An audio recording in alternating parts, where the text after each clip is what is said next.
कांदा चांगला लालसर होईपर्यंत भाजून घ्यायचा। कांदा लाल झाल्याच्या नंतर त्याच्यात टाकायचं किसलेलं खोबरं पण चांगलं भाजून घ्यायचं।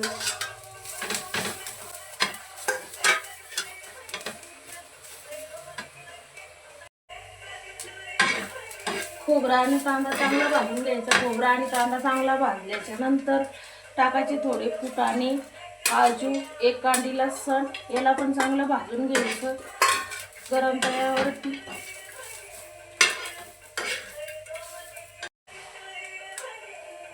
एक हिरवी मिरची टाकायची,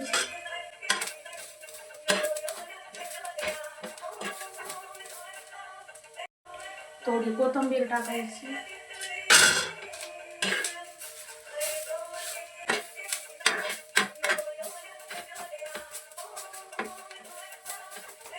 आता याला चांगलं थंड होऊ द्यायचं आणि मिक्सरच्या जारमध्ये टाकून वाटून घ्यायचं। आता मी याला थंड होऊ देते। थोडं थंड झाल्याच्या नंतर मिक्सरच्या जारमध्ये टाकून घ्यायचं।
चला तर आपली शेंगाची भाजी तयार झाली।